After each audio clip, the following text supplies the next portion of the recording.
पहले supreme court पर बोला जोरदार हमला, अब पूर्व मुख्य चुनाव आयुक्त को भी नहीं बख्शा। एसवाई कुरैशी पर क्यों भड़क गए निशिकांत दुबे?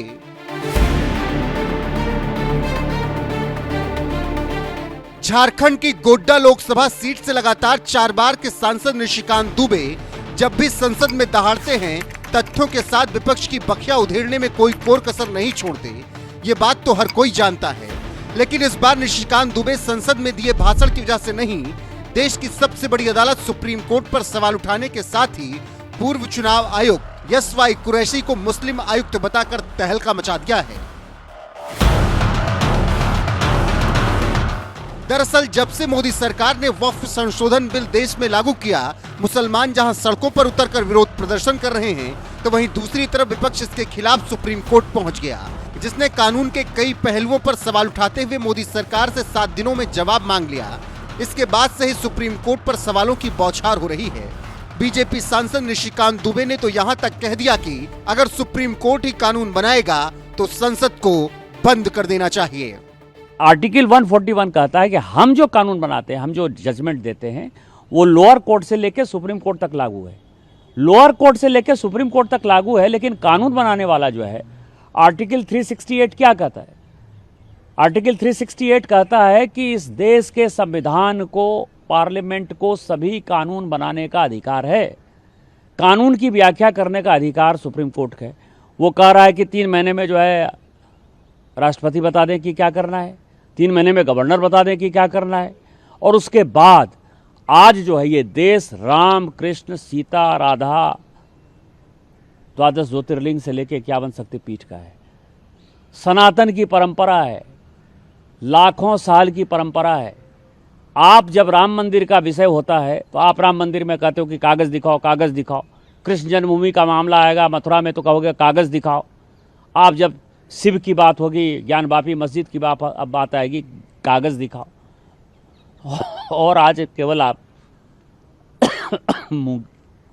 मुगलों के आने के बाद जो मस्जिद बने हैं उसके लिए कहते हैं कि आप कागज़ कहाँ से दिखाओ। इस देश में धार्मिक युद्ध भड़काने के लिए केवल और केवल सुप्रीम कोर्ट जिम्मेवार है। सुप्रीम कोर्ट का एकमात्र उद्देश्य है, show me the face will show you the law.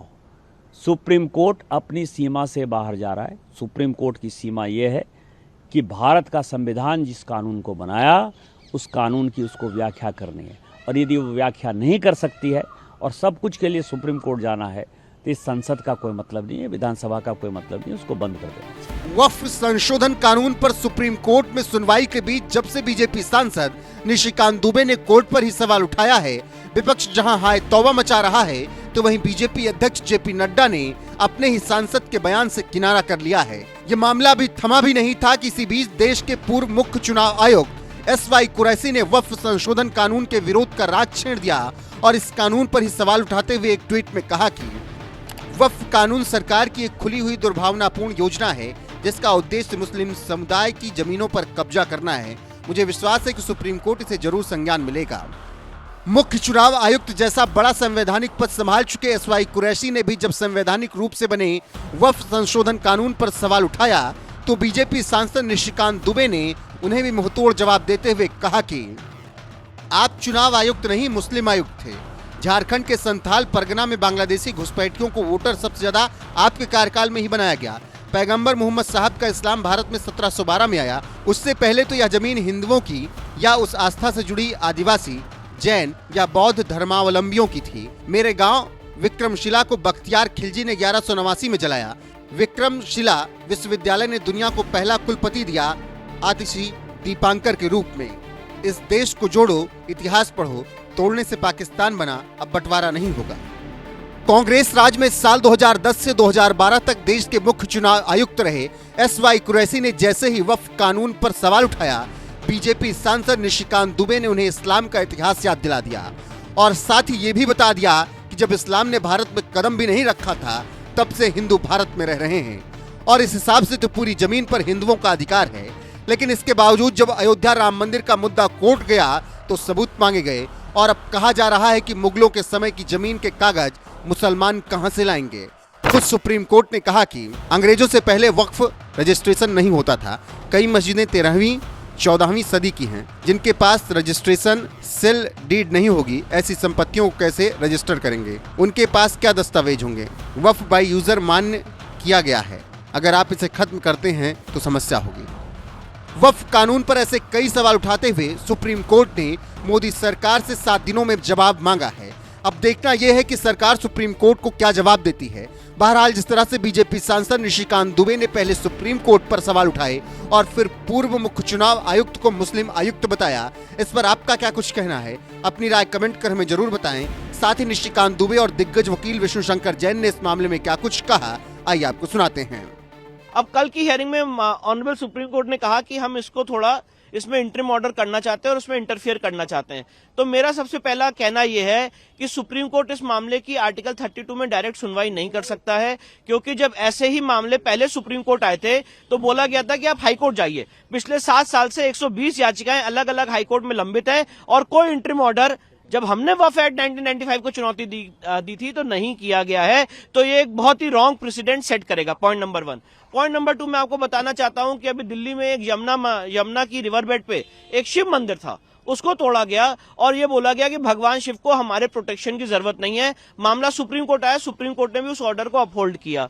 तो मैं ये बात कहना चाहता हूं कि जब मंदिर बाय यूजर नहीं हो सकता है, चर्च बाय यूजर नहीं हो सकता है, गुरुद्वारा बाय यूजर नहीं हो सकता है, तो ये वक्फ बाय यूजर कैसे हो सकता है? और वक्फ बाय यूजर के कंसेप्ट को स्टे करना चाहिए और इस कंसेप्ट के आधार पे जितनी संपत्ति गलत ढंग से ली गई है उसको वापस लाने की कार्रवाई होनी चाहिए। इंटरिम ऑर्डर ये होना चाहिए, ये बात हम कोर्ट के सामने रखेंगे।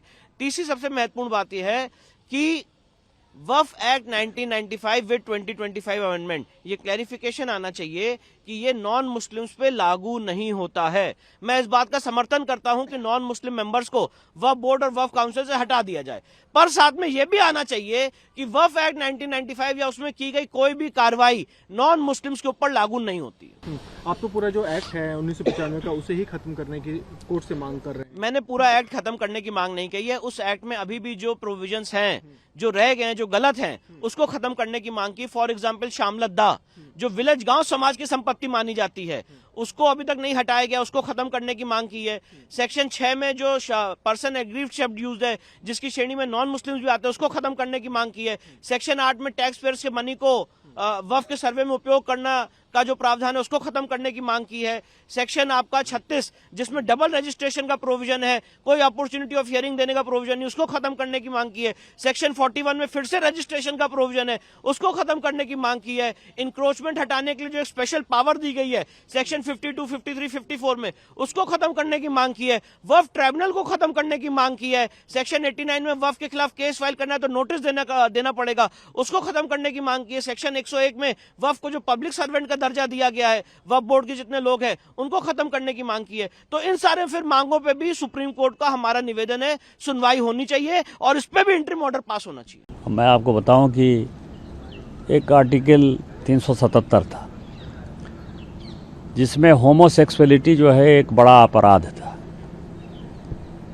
अभी ट्रंप एडमिनिस्ट्रेशन आया है, उसने क्या कहा है? उसने कहा है कि इस दुनिया में 2 ही सेक्स है, या तो मेल है या तो फीमेल है। ट्रांसजेंडर की उसने बात नहीं की, होमोसेक्सुअलिटी की बात नहीं की।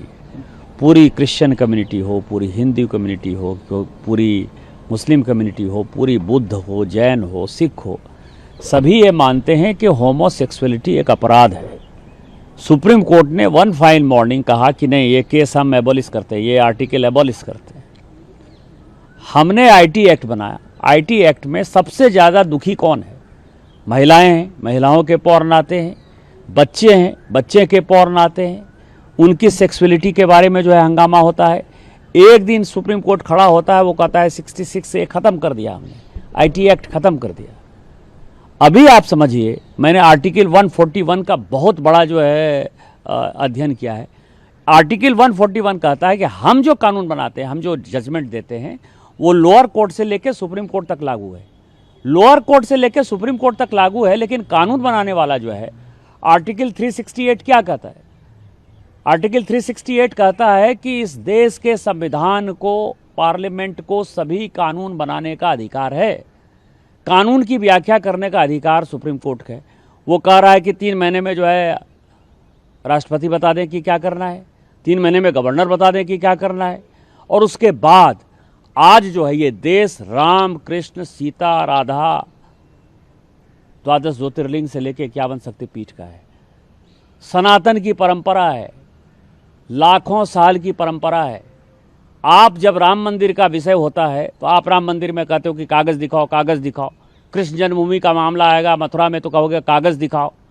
आप जब शिव की बात होगी, ज्ञानवापी मस्जिद की बात आएगी, कागज़ दिखाओ। और आज केवल आप मुगलों के आने के बाद जो मस्जिद बने हैं उसके लिए कहते हैं कि आप कागज़ कहाँ से दिखाओ। इस देश में धार्मिक युद्ध भड़काने के लिए केवल और केवल सुप्रीम कोर्ट जिम्मेवार है। सुप्रीम कोर्ट का एकमात्र उद्देश्य है show me the face will show you the law. Supreme court अपनी सीमा से बाहर जा रहा है। सुप्रीम कोर्ट की सीमा यह है कि भारत का संविधान जिस कानून को बनाया उस कानून की उसको व्याख्या करनी है, और यदि वो व्याख्या नहीं कर सकती है और सब कुछ के लिए सुप्रीम कोर्ट जाना है तो इस संसद का कोई मतलब नहीं है, विधानसभा का कोई मतलब नहीं है, उसको बंद कर देना चाहिए। जो अपॉइंटिंग अथॉरिटी है उसको आप निर्देश कैसे दे सकते हैं? भारत के चीफ जस्टिस का अपॉइंटमेंट भारत का राष्ट्रपति करता है। इस देश का कानून भारत का पार्लियामेंट बनाता है। उस पार्लियामेंट को आप डिक्टेट करेंगे? 5 जज बेंच की, जो मैं आपको बताऊं कि नज़ीर की एक जजमेंट है, 1942 की प्रिवी काउंसिल की जजमेंट है, उसमें यह कहा गया कि जहां कानून नहीं लिखा हुआ है उसके बारे में यदि प्रिवी काउंसिल या सुप्रीम कोर्ट कोई जजमेंट देती है तो बात समझ में आती है। यहाँ पूरा जजमेंट लिखा हुआ है कि राष्ट्रपति का क्या अधिकार है, उपराष्ट्रपति का क्या अधिकार है, प्रधानमंत्री का क्या अधिकार है, हमारे पार्लियामेंट का क्या अधिकार है, हमारे सुप्रीम कोर्ट का क्या अधिकार है, हाई कोर्ट का अधिकार है। जब सब कुछ लिखत पढ़त में है तो तुम नया कानून कैसे बना दिया? 3 महीना कहां से लेके आ गए कि राष्ट्रपति को 3 महीने के अंदर फैसला करना है? ये किस कानून में लिखा हुआ है? इसका मतलब यह है कि आप इस देश को एनार्की की तरफ ले जाना चाहते हो, और एनार्की जो है इस देश में बर्दाश्त नहीं होगी। जब नया कानून आएगा, जब नया पार्लियामेंट बैठेगा, इसके ऊपर विस्तृत चर्चा होगी, और फिर से नेशनल जुडिशियल अकाउंटिंग सिस्टम जो हमने NJAC बनाया था, जिसमें कि राष्ट्रपति का चुनाव कैसे होगा, प्रधानमंत्री का कैसे चुनाव होगा, वो तो संविधान में लिखा हुआ है, लेकिन आपके भाई भतीजावाद के आधार पर जज का चुनाव नहीं होगा। शेड्यूल कास्ट जज नहीं है, शेड्यूल ट्राइब जज नहीं है, OBC जज नहीं है। मैक्सिमम 78-80% जो है, 78-80% जो है केवल और केवल जो है सवर्ण जाति के जो है जज बैठे हुए हैं, और आप अपना कानून चलाओगे। ये कानून नहीं चलेगा। इस देश में जितने गृह युद्ध हो रहे हैं उसके जिम्मेवार केवल यहाँ के chief justice of India Sanjeev Khanna साहब हैं।